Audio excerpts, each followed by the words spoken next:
उत्सन्न कुल धर्माणाम मनुष्याणाम जनार्दना, उत्सन्न कुल धर्माणाम मनुष्याणाम जनार्दना, नरके नियतम वासो भवतीत्यनुशुश्रुमा, नरके नियतम वासो भवतीत्यनुशुश्रुमा, अहो बत महत् पापम कर्तुम विवसिता वयम, अहो बत महत् पापम कर्तुम विवसिता वयम, यद राज्य सुख लोभेन हंतुम स्वजनमुद्यताः, यद राज्य सुख लोभेन हंतुम स्वजनमुद्यताः, यदि माम प्रतीकारम अशस्त्रम शस्त्रपाणयः, यदि माम प्रतीकारम अशस्त्रम शस्त्रपाणयः धार्तराष्ट्रारणे हन्यु तन्मे क्षेमतरम भवेत्, धार्तराष्ट्रारणे हन्यु तन्मे क्षेमतरम भवेत्। संजय उवाच एव मुक्त्वार्जुनः संख्ये रथोपस्थोपाविशत, एव मुक्त्वार्जुनः संख्ये रथोपस्थोपाविशत, विसृजस्य शरं चापं शोक संविघ्न मानसः, विसृजस्य शरं चापं शोक संविघ्न मानसः। श्लोक 44 में अर्जुन कहते हैं, हे जनार्दन, जिन मनुष्यों के कुल धर्म नष्ट हो चुके हैं उनका नरक में निवास निश्चित है, ऐसा हमने गुरुजनों और शास्त्रों की परंपरा से सुना है। यह श्लोक अर्जुन के संपूर्ण तर्कखंड यानी श्लोक 41 से 43 तक का उपसंहार है, समापन है, निष्कर्ष है। पिछले 3 श्लोकों में अर्जुन ने एक के बाद एक तर्क दिए, स्त्रियों का दूषण, पितरों का पतन। अब इस अंतिम श्लोक में वे अपने पूरे तर्क का अंतिम निष्कर्ष प्रस्तुत करते हैं, और इसमें कुछ शब्द अत्यंत सूक्ष्म और अर्थपूर्ण हैं। अर्जुन ने जनार्दन कहा, संबोधन में परिवर्तन क्यों? अब तक अर्जुन ने कृष्ण को कृष्ण और वार्ष्णेय कहा। दोनों संबोधन कृष्ण के मनुष्य रूप और उनके कुल से जुड़े थे, किंतु अब वे जनार्दन कहते हैं। इसका अर्थ है जो समस्त प्राणियों को प्रेरित करे, जनता का रक्षक। यह संबोधन का परिवर्तन बहुत कुछ कहता है, जैसे अर्जुन अवचेतन रूप से स्वीकार कर रहे हों कि यह समस्या अब सामान्य सलाह मशविरे से हल नहीं हो सकती, इसके लिए ईश्वरीय मार्गदर्शन की आवश्यकता है। यह एक प्रकार से अर्जुन का परोक्ष आह्वान है, हे जनार्दन, अब तुम ही बताओ कि मैं क्या करूं। अनुशुश्रुमा, यह शब्द पूरे श्लोक की सबसे महत्वपूर्ण कुंजी है। अनुशुश्रुमा का अर्थ है हमने गुरुजनों, शास्त्रों और परंपरा से सुना है। ध्यान दीजिए, अर्जुन यहां यह नहीं कहते कि मैंने स्वयं अनुभव किया है या मैंने स्वयं सोचकर यह निष्कर्ष निकाला है।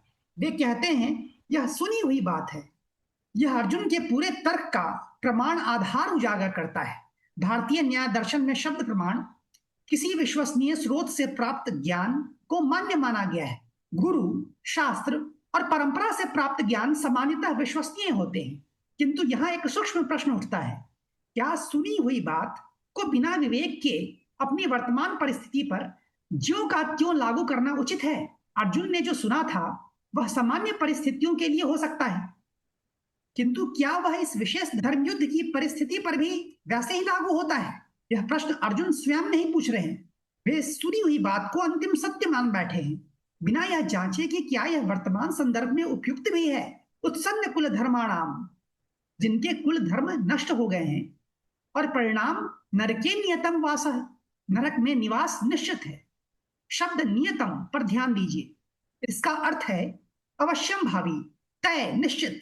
अर्जुन यहां अपने तर्क को पूर्ण निश्चितता के साथ प्रस्तुत कर रहे हैं, जैसा यह कोई संभावना नहीं बल्कि एक अकाट्य नियम है जिसमें कोई अपवाद नहीं हो सकता। यही अर्जुन की तार्किक अति दिखाती है, लॉजिकल एक्सट्रीमिटी दिखाती है। अहो बत महत् पापम कर्तुम व्यवसिता वयम यद राज सुख लोभे न हंतुम सुजनमुद्यताः। हाय, हम कितना बड़ा पाप करने का निश्चय कर बैठे हैं कि राज्य और सुख के लोभ के कारण अपने ही स्वजनों, बंधु बांधवों का वध करने को उद्यत हैं, तैयार हो गए हैं। यह श्लोक अर्जुन की तर्क यात्रा में एक महत्वपूर्ण मोड़ है। श्लोक 41 से 43 तक अर्जुन ने शास्त्रीय, सामाजिक और पारलौकिक तर्क दिए थे। वर्ण संकर, पितरों का पतन, धर्मनाश, नरकवास, वे तर्क बौद्धिक और सिद्धांतिक थे, किंतु इस श्लोक में अर्जुन पहली बार पूर्णतः व्यक्तिगत और भावात्मक धरातल पर आते हैं। यहां कोई शास्त्रीय उदाहरण नहीं, कोई सामाजिक सिद्धांत नहीं, केवल एक गहरी आत्म स्वीकृति है। अहोबत, यह संस्कृत का एक विशेष विस्मयादि बोधक एक्सक्लेमेशन है, जिसका भाव है हाय, कितने आश्चर्य और दुख की बात है। यह शब्द एक हृदय से निकली पुकार है।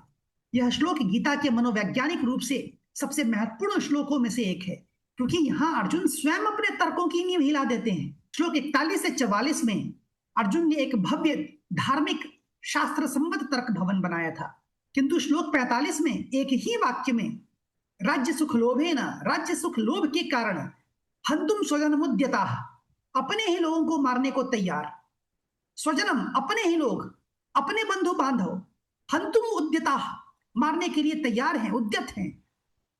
अर्जुन स्वयं इस भवन की नींव में दरार डाल देते हैं। यह मोह की पहचान है।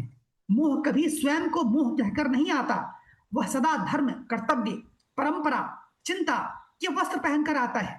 किंतु जब आत्मनिरीक्षण गहरा होता है तो असली कारण डर, मोह या लोभ झलक जाती है, जैसा यहां हुआ है। अर्जुन का पूरा पूर्व तर्क धर्म के नाम पर अधर्म को स्थापित करने का प्रयास था। अर्जुन ने अनजाने में अपने ही पहले के तर्कों को कमजोर कर दिया। यदि माम प्रतीकारम अशस्त्रम शस्त्र पाणयः धार्तराष्ट्रारणे हन्यु तन्मे क्षेमतरम भवेत। यह श्लोक अर्जुन के पूरे विषाद का अंतिम और सबसे चरम बिंदु है। श्लोक 45 में अर्जुन ने स्वीकार किया था कि वे महापाप करने जा रहे हैं। अब इस श्लोक में वे उस पाप से बचने का एक विकल्प प्रस्तुत करते हैं, और यह विकल्प है मृत्यु को स्वीकार कर लेना। अर्जुन यहां एक काल्पनिक दृश्य रच रहे हैं। मैं अपने हथियार रख दूं, मैं विरोध नहीं करूं और कौरव मुझे यह अवस्था में मार दे। यह केवल मैं युद्ध नहीं करूं नहीं है, यह उससे भी एक कदम आगे है। मैं अपनी रक्षा का अधिकार भी छोड़ दूंगा। यह पूर्ण निष्क्रियता और आत्मसमर्पण की चरम कल्पना है। अप्रतीकारम, जो प्रतिकार, विरोध, प्रतिरोध न करे। अशस्त्रम, जो शस्त्रहीन हो, निहत्था हो। मृत्यु युद्ध से बेहतर है। क्षेमतरम, क्षेम का सामान्य अर्थ है कल्याण, सुरक्षा, हित, और अर्जुन कह रहे हैं निहत्था मरना, यह मेरे लिए क्षेमतरम, अधिक कल्याणकारी होगा। अर्थात मृत्यु को वे कल्याण और सुरक्षा का पर्याय बना देते हैं। यह एक अत्यंत गंभीर मानसिक अवस्था है जब कोई व्यक्ति अपराध भाव से इतना अभिभूत हो जाए कि वे स्वयं को नष्ट करना ही समाधान मानने लगे। श्लोक 47 में संजय बोलते हैं, इस प्रकार कहकर अर्जुन युद्ध भूमि में रथ के पिछले भाग पर बैठ गए और शोक से व्याकुल मन के साथ उन्होंने बाण के साथ अपना धनुष त्याग दिया। यह श्लोक प्रथम अध्याय का समापन श्लोक है और इसके साथ ही अर्जुन विषाद योग नामक यह अध्याय पूर्ण होता है। ध्यान दीजिए, यहां कथावाचक बदल जाता है। अब तक अर्जुन स्वयं बोल रहे थे, अब संजय जो धृतराष्ट्र को युद्ध का वर्णन सुना रहे हैं, दृश्य का वर्णन करते हैं। यह एक सिनेमाई कट जैसा है, भीतर के संवाद से बाहर के दृश्य की ओर। यह श्लोक प्रथम अध्याय को एक विशेष नाम देता है, अर्जुन विषाद योग, अर्जुन के शोक का योग। इसे अर्जुन विषाद योग कहा गया, अर्थात यह विषाद भी एक योग है, एक मार्ग है। यह वह बिंदु है जहां से आत्म जिज्ञासा शुरू होती है। अर्जुन अब पूर्णतः रुक गए हैं, शारीरिक रूप से बैठ गए हैं, क्रियात्मक रूप से धनुष त्याग दिया और मानसिक रूप से शोक विहल। यह वह शून्य बिंदु है जहां से श्री कृष्ण का उपदेश द्वितीय अध्याय सांख्य योग आरंभ होगा। जब मनुष्य पूर्णतः टूट जाता है, जब वह स्वीकार करता है कि उसके पास कोई उत्तर नहीं, यही विनम्रता और खुलापन है जो वास्तविक शिक्षा को संभव बनाता है। अर्जुन विषाद योग, अर्जुन के शोक का योग, यह विषाद भी अंततः कुछ सार्थक की ओर जोड़ता है। यह केवल दुख नहीं, एक यात्रा का आरंभ बिंदु है।